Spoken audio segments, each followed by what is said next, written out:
They thought they had seen everything. By late 1944, German tank crews had survived firestorms on the Eastern Front, the Ypres killing fields of North Africa, and the brutal battles of Normandy. They had learned to respect American Shermans, but never fear them. The Panther and Tiger reigned supreme. Their armor was thick, sloped, carefully engineered, and battle-tested. Then suddenly, the impossible happened. Reports began filtering in from the Western Front that Tigers were being penetrated frontally, not by British Fireflies, not by Soviet 122mm guns, but by ordinary American Shermans. Crews insisted they had been hit by something unnatural, something so fast, so violent that the armor didn't shatter, it melted. German radio intercept units kept hearing the same phrase, der Hexenschuss, the witch's shot. Commanders dismissed it as panic until more wrecks appeared.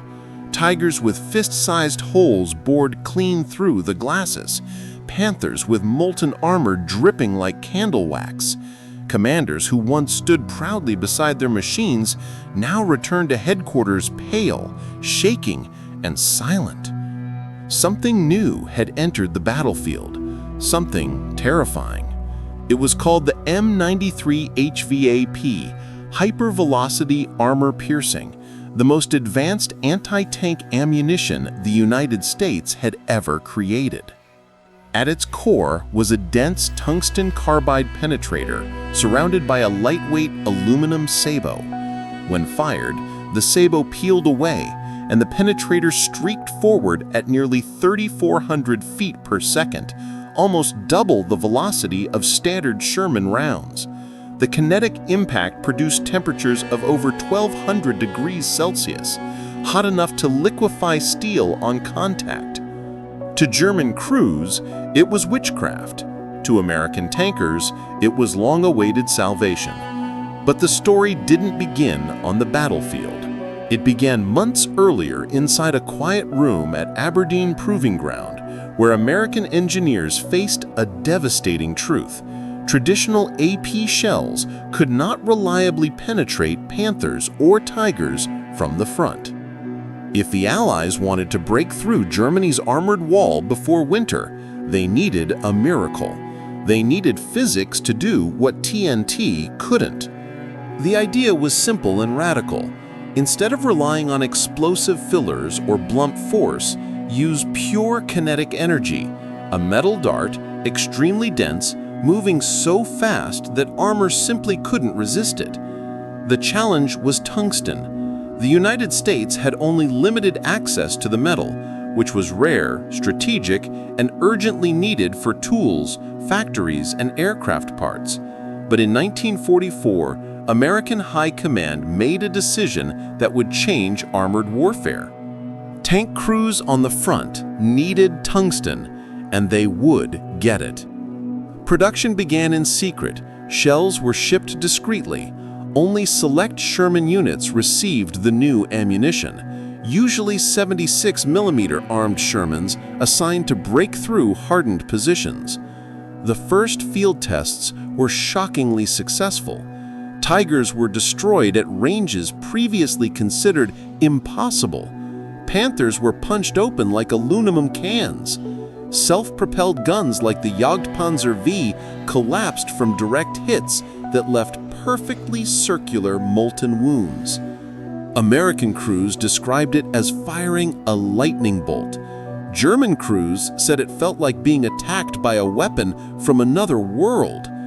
Veterans wrote about the horrifying sight of armor glowing orange, dripping off the interior walls, igniting ammunition, and killing crews instantly. The psychological effect was catastrophic.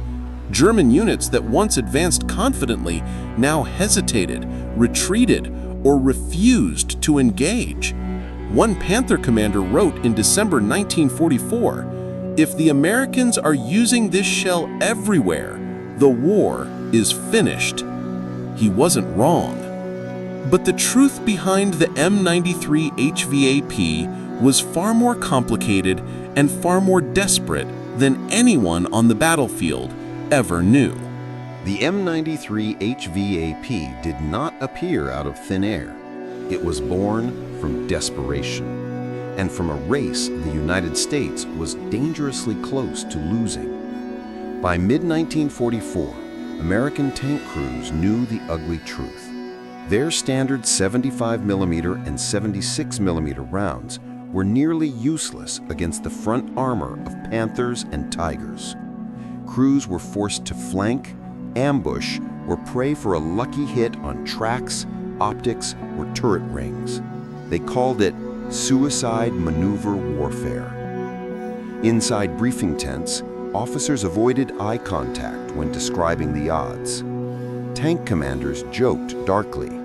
A Sherman can kill a Tiger, but only from behind at 200 meters, and only if the Tiger politely waits. The math was bleak, the war was accelerating, and winter was closing in. At Aberdeen Proving Ground, engineers realized the only way to neutralize German armor quickly was to create something completely new, something that would make ballistic expectations obsolete.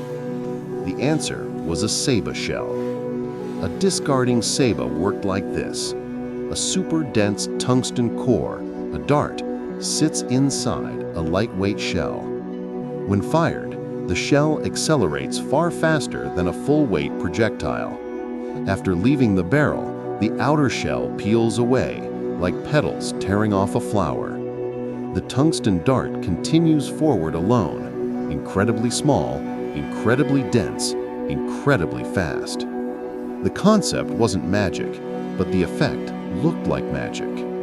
A tungsten core traveling at nearly 3,400 feet per second, that's 1,040 meters per second, carried so much energy per square centimeter that armor didn't merely crack, it softened.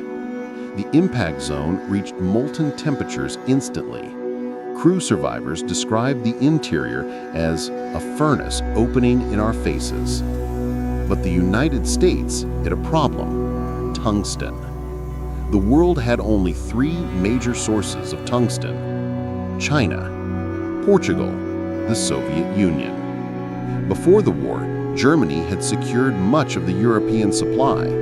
Japan had cut off Asian trade routes.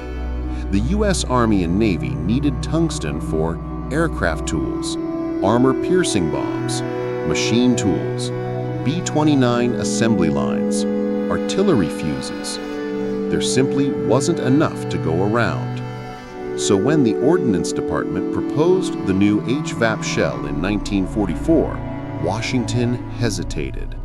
Tungsten wasn't just expensive, it was strategic gold, and every pound spent on tank shells was a pound pulled away from aircraft factories. General Campbell famously said, "If this shell works, we will find the tungsten. If it doesn't, we will bankrupt ourselves." The decision was made. Small batches would be approved for frontline combat, but only for units facing the heaviest resistance. Tank battalions in Normandy and the Ardennes received crates marked for emergency use only. And then came the first classified field test. An immobilized Panther was parked at 900 yards. A 76mm Sherman fired the M93 round. Observers expected a penetration. No one expected what actually happened. The HVAP dart punched through the Panther's glacis plate, one of the most feared armor surfaces in the world, with so much residual energy that it exited the rear hull. The entry hole was clean, smooth, almost surgical. The exit hole looked like a fist of fire had exploded outward. The test compound went silent. Then someone whispered, "Gentlemen, this is the cure." Within 48 hours, military couriers were driving cross-country with sealed crates of HVAP shells. Tank crews received them without fanfare, without explanation. One officer simply said, "They're new. If you see a Tiger, use one." But rumors spread faster than official memos. Crews heard whispers about a super round, then about a tungsten dart, then about a lightning shell that could melt armor. And then the first real combat kill. In early September 1944, an American Sherman 76 engaged a Panther at nearly 700 yards. Under normal circumstances, this was suicide. The gunner loaded HVAP. The moment the round hit, the Panther's armor glowed. A plume of vapor shot out of the exit hole. The tank erupted from the inside. Survivors claimed the armor looked as if it had been softened. HVAP had arrived, and the battlefield would never look the same again. By late 1944, the M93 HVAP was no longer a rumor. It was a battlefield whisper, a shadow creeping through the Ardennes, a weapon German crews couldn't identify, but could definitely feel. And every time it appeared, it left behind the same signature: clean holes, glowing edges, and silence inside the turret. The first major shock came near Geilenkirchen, where a Panther platoon advanced through light mist, confident in their 80mm sloped glacis. They had crushed Shermans before.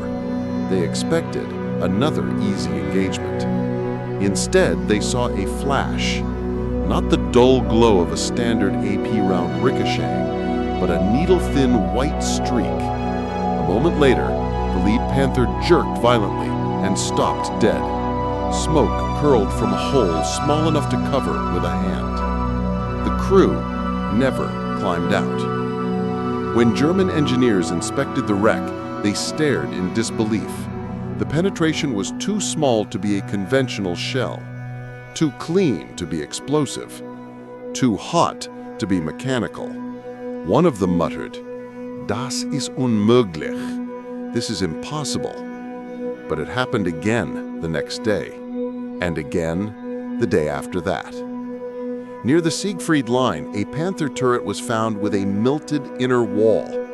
Not shattered, not spalled, melted.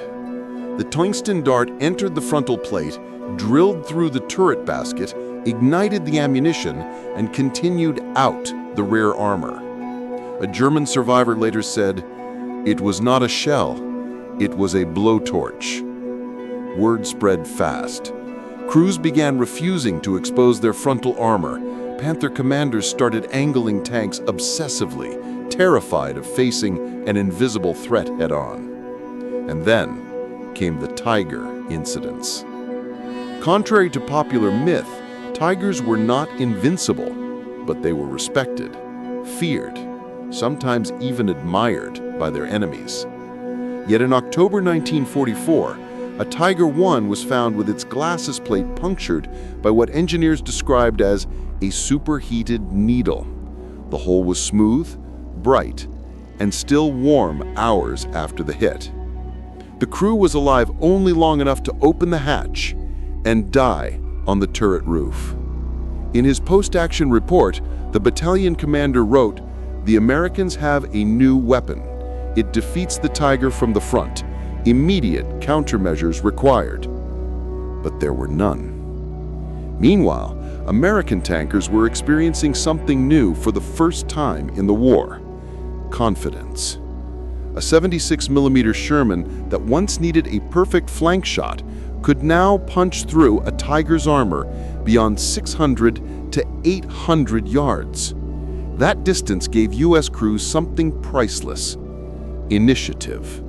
Instead of retreating or hiding, they began engaging. Tank gunner Charles King described the first time he fired HVAP.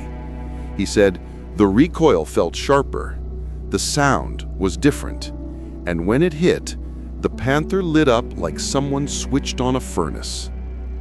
Even infantry began reporting strange effects. Soldiers described hearing German tanks screaming, not engines, but crews yelling inside as molten metal splashed off interior plates. Panzerlehr Division wrote a chilling line in their November 1944 journal: "The Americans shoot with witchcraft. Armor is no longer armor. The psychological collapse was immediate. Veterans who had fought at Kursk, Kharkov, and Stalingrad suddenly found themselves afraid of an enemy they had once mocked. During the Battle of the Bulge, a Tiger II commander refused an order to advance into open terrain after spotting a Sherman 76 in the distance. He told his superior, "Their new shell kills us like dogs." This was no exaggeration. HVAP's tungsten penetrator didn't rely on brittle cracking mechanics. It tore armor apart at a molecular level, generating enough localized heat to liquefy steel. Crews described the impact as a white flash, a blast of heat, and then darkness. One German gunner survived because he had ducked to pick up a shell. He later wrote, "The round did not explode. It erased everything at its height. If I had not bent down, I would have been erased too." Panther battalions began begging headquarters for explanations. Commanders invented false stories, British 17-pounders, aircraft rockets, experimental artillery, anything except the truth. The Americans had developed a shell that made their tanks equal and sometimes superior. The M93 HVAP did not win battles alone, but it changed the psychology of armored combat. For the first time since 1941, the Germans were afraid that the next hit wouldn't bounce. For the first time, Panther and Tiger crews hesitated. For the first time, U.S. tankers felt they had a chance. A tungsten dart had changed the balance of power. But the most devastating impact of all was yet to come. By early 1945, the German High Command understood the truth, even if they would never admit it publicly. Their greatest advantage, the psychological shield of armored superiority, had been shattered by something no one expected. A projectile smaller than a thumb, traveling so fast it outran the sound of its own destruction. But the real terror of the M93 HVAP wasn't just what it did to tanks, it was what it did to crews. Veterans who had survived the firestorm at Kursk, who had killed Shermans by the dozen, who trusted their armor the way a knight trusts his shield, suddenly found themselves inside coffins. The Reich's armored doctrine was built on one idea: our armor protects us, theirs does not. HVAP reversed that overnight. The tungsten dart didn't merely penetrate, it changed the rules. Sloped armor became meaningless. Frontal plates became vulnerable. Distance no longer guaranteed safety. Crew experience no longer mattered. Turret angling became irrelevant. Even Tigers felt naked. A Panther gunner wrote, "We were trained that American guns could not touch us. Now they kill us from impossible angles. It feels like the world has betrayed us." That fear spread faster than the shells themselves. Panzer battalions began avoiding open fields. Commanders refused frontal assaults. Entire units hesitated at the sight of American 76mm Shermans, something unimaginable only months earlier. But the bitter irony, the M93 HVAP could have been even more devastating if the United States had enough tungsten. The tungsten crisis. The same dense metal that made the HVAP a miracle round made it almost impossible to mass produce. The United States had to choose: tungsten for aircraft factories, tungsten for machine tools, tungsten for bomb fuses, tungsten for armor-piercing aircraft ammo, tungsten for the Sherman supershell. And the truth was brutal. There wasn't enough to give tankers unlimited HVAP. Some tank battalions received only a few crates per month. Some got none at all. Some hoarded HVAP for emergency situations. Many Sherman crews entered battle with only 3 or 4 HVAP rounds aboard, saving them like precious jewels. One tanker recalled, "HVAP wasn't ammunition, it was a wish. You only fired it when your life depended on it." This is why the weapon became so legendary. It was rare, terrifying, unpredictable, and when it appeared, it flipped the battlefield upside down. The Ardennes, where fear peaked. During the Battle of the Bulge, Tiger II crews encountered HVAP hits that left them speechless. A Tiger II commander wrote, "We were struck in the front. It made a glowing home, then another. We fled. We never fled before." The Tiger II, the apex predator, now hunted by a 30-ton Sherman. It wasn't supposed to be possible, and that impossibility broke the last illusion of German armored dominance. Reports of panic. German psychological evaluations near the end of the war noted uncharacteristic hesitation among elite tank crews, avoidance of direct engagement with American forces, loss of trust in armor integrity, anxiety when encountering 76mm tanks. Nazi propaganda tried to hide it, but diaries told the truth. "We believed our armor made us gods. Now we know we are mortal." The final irony, HVAP wasn't even America's best shell. The M93 HVAP was a stopgap, a bridge to the post-war era of long-rod penetrators and sabot darts that dominate modern tanks like the Abrams and Leopard. But it was enough, more than enough. HVAP changed armored warfare because it proved one devastating lesson. Speed defeats thickness. Density defeats confidence. Physics defeats mythology. When the war ended, Allied ordnance teams inspected German armor wrecks. They found holes that defied explanation, some smooth as polished steel, others surrounded by molten splash patterns, all caused by shells smaller than a cigar. American engineers understood what they had created. German engineers feared what it meant. And Soviet engineers quietly took notes because the future belonged to sabot rounds. The legacy. The M93 HVAP didn't win World War II by itself, but it changed the mindset of the battlefield, from armored dominance to penetration dominance. Every modern AP-FDS dart fired today, from Abrams, Challenger, Leopard, carries the DNA of HVAP. And the psychological impact lingered long after the weapons cooled. A former Panther commander summed it up best. "We did not beat them with bigger guns. We beat them with smarter ones." The witch's shot ended the age of the Iron Giants. What began as an experiment became a revolution. What began as a tungsten dart became a turning point. What soldiers called witchcraft was simply physics, applied with perfect timing. And in the final days of the war, German tank crews finally understood: no armor is safe when the enemy fires lightning.